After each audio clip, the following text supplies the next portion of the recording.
JonTron. What's that? JonTron's back, and he's in California again. It's the way to do it. Topic of today's episode, Nintendo Overworlds. You know the ones. Nintendo's got a knack for making little overworlds here and there that they use in their games. And I might bend the rules on this one a little bit, but we're going to detail the top 10 Nintendo Overworlds. Let's not waste any time. Let's not waste any birds. Let's do this. Number 10. Diddy Kong. Diddy Kong! Back again and about time too. And this time, he's in the mood. You gotta love that Diddy Kong, trouncing his way through all these levels with Fatter Kong. You know what he needed. You know just what he needed. A kart racer, why not? Every fucking person and their mother has a kart racer. Mario Kart, Crash Bandicoot, Sonic and Sega Plagiarism Kart. I'm just sitting here waiting for Resident Evil Kart is what I'm waiting for. The thing is, Diddy Kong Racing's not just like any other kart racer. Oh no, it's got an overworld hub. Yeah, I know, right? What the f? You can traverse it by car, hovercraft, or plane, and it leads you to all the different worlds and levels. I guess this was their attempt at making kart racing a more single-player experience? Well, nice try, guys, but spoiler alert, it didn't work. It was just kind of weird. But there was some sort of mystic appeal to it. What was it? Oh yeah, it was this.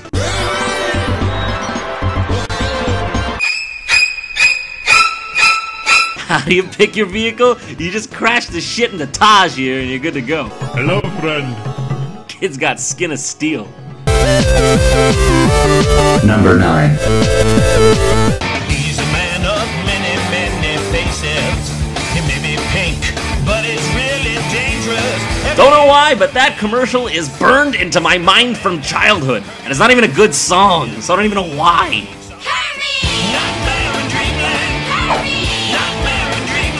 Kirby Nightmare in Dreamland is one of my favorite Kirby games, by and far. Was it the portable feel? Was it the cutesy graphics? Was it the music? Yes, it was all of that. Pink balloon balls aside, this game had one hell of an overworld. I know it's just a remake of Kirby's Adventure from back on the NES, but Nightmare in Dreamland had something the NES version didn't. 16 bits and awesome sound quality. Graphics totally don't matter, yes they do. You got to hop from one stage to the next via numbered doors, and hell, every now and then you'd come upon a minigame or two, and even a room with Kirby's copy abilities waiting on pedestals. How convenient, huh? Oh, and how could we forget such amazing level names like Yogurt Yard? Number 8.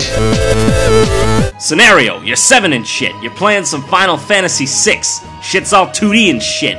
You exit the screen. Holy fuck, what is this? It's like all of a sudden the world in all its glory opened up to you, all 3D and shit. Whether it be by airship, by chocobo, or on foot, there was always a...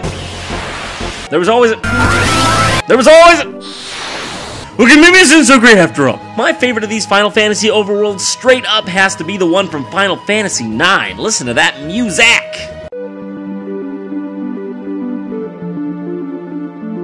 So soothing. Anyone else think it sounds like the Skype call ringtone?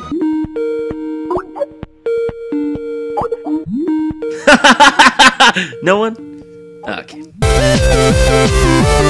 Number 7. What's the best way to pick your level in a game? Isn't it obvious? Grabbing a star and, flying into space.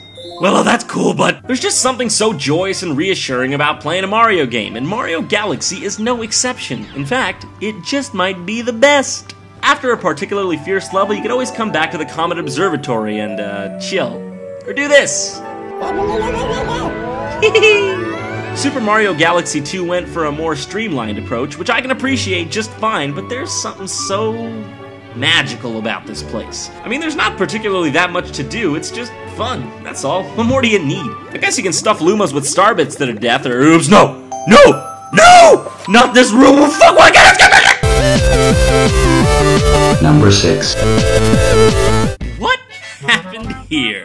Oh dear, what happened here? Conker's Bad Fur Day was going to be another kid-friendly, Jiggy Star Golden Banana collecting game that got scrapped during development, and then I guess everyone in the Rareware office had a collective aneurysm, singularity was reached, and the raunchy Conker's Bad Fur Day was born. Yep, a kid's game turned into one of the most controversial games of recent history. What? What? Why?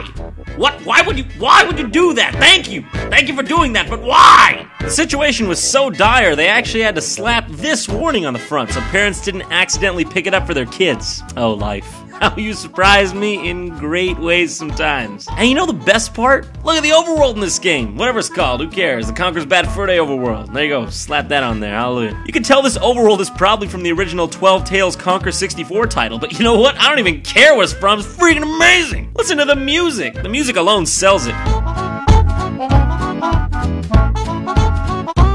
And it even follows you around to the different themed parts of the world. How awesome is that? There's tons of characters to meet all over the place, and throughout the adventure, story-altering events change the world in real time, giving the player a sense of progression. That's what it's all about. Conquer's Bad Fur Day just might be WarioWare's magnum opus. Pretty much the last game they made before, you know, we don't speak of the dark times. Number 5. Nintendo can be a bit flippant sometimes, huh? They've got a knack for making their share of bad decisions. But when Nintendo gets it right, man, shit! Hadouken is coming. Just move. Move from the Hadouken, because that is a Nintendo Hadouken coming towards you. Undodgeable. Undodgeable. Some beautiful person over at Nintendo headquarters looked at Woohoo Island from Wii Sports Resort and said to themselves, hey man, this shit's got potential. Yes, sorry about that. You heard it right. Nintendo took the astounding Woohoo Island and made it the hub world of the jaw-dropping 3DS launch title, Pilot Wings Resort. I don't know about you guys, but my favorite part of Wii Sports Resort was just flying that little plane around going pew pew pew and exploring. It was just straight up relaxing and fun, so what better way to continue a good thing than to make flying-based missions centered around it? There isn't one. That's what I'm getting at. Number 4. This one was gonna be the Super Mario World Overworld. Then it tied with Super Mario Brothers 3's Overworld, and there was really witty analysis. But I couldn't find footage of either of this shit, and I would have had to play the whole game myself to get it, so fuck it. Number 3. Oh, what? This isn't really an overworld? Or Barney's just Glenn Beck in a suit, but you don't see me complaining. Of all the Zelda overworlds, I was trying to determine which one was the best, and it really came down to Termina, Hyrule Field, and the vast ocean from Wind Waker.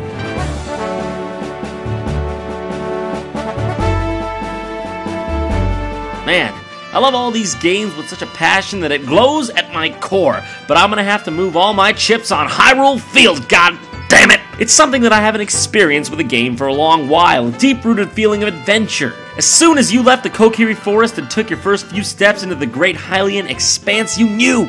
You just knew, okay? This was gonna be something real special. What makes this qualify as an overworld for me is because, well, pretty much was. It was the place in the game you'd always return to before progressing, and you could see all the different areas looming in the distance. Look at that. Isn't that just spectacular for the N64? You could see Death Mountain, Lon Lon Ranch, the entrance to Gerudo Valley, and Lake Hylia. It was just a grand feeling of, I don't know, something. Stop pressuring to make this shit up. And the world would even change with the passing of events. It made you really feel like you were progressing through time on an epic quest. And really, what more is there to life? Except that and that and that and that and that and that. Number 2.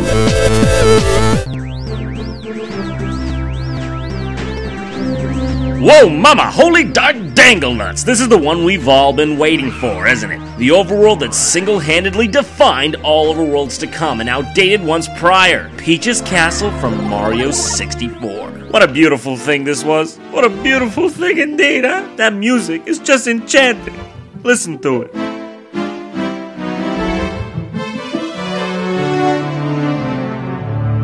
Peach's Castle is basically as self-explanatory as it gets. It served as a hub world for all of Mario 64's levels. You'd access each world through paintings on the walls, and not to mention there were tons of secrets for you to find. You cannot look me directly in the eyes and tell me the first time you did this, you didn't jizz immediately.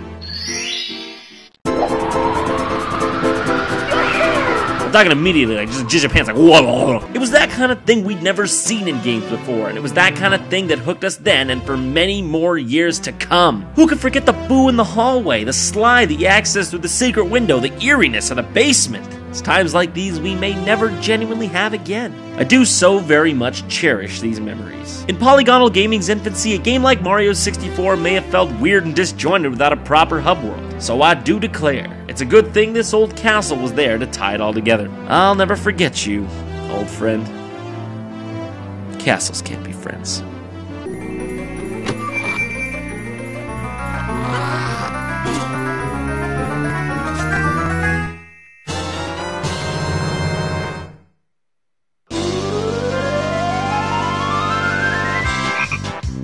I couldn't not put this at the #1 slot. I tried to rationalize that Peach's castle was better, but you know what?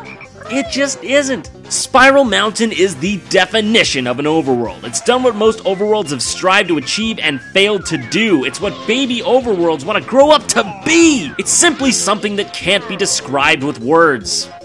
So here I go describing it with words. Firstly, you start off your adventure down here in Banjo's little cottage hut McDoodle, and everything's alright, everything's great, yeah! But then a witch named Gruntilda kidnaps your sister. But, what do you expect? If you move next to an evil witch's giant fortress, you're probably asking to be raped up the butt with a trident at one point in your life. The first area serves as a training ground, but soon you'll enter the witch's esophagus. And that's when it all starts getting epic. Back in this day and age of gaming, developers were trying to find a way to make a game with incongruent levels feel like a cohesive experience. Well, with Gruntilda's Lair, they sure accomplished their goal. You weren't just playing some game. This was an adventure to get your sister back from an evil witch, yo. You toiled for hours and hours collecting jiggies from Mumbo's Mountain, Treasure Trove Cove, Mad Monster Mansion, Freeze Easy Peak, Gobi's Valley, Clanks Camp, Bowling Swamp, Rusty Bucket Bay, and just to keep on climbing. Just to keep on climbing with a sense of purpose and indignation. Man, I do love a good video game. If you're on YouTube, click there to see last week's episode. Or last month's episode. Sorry about that.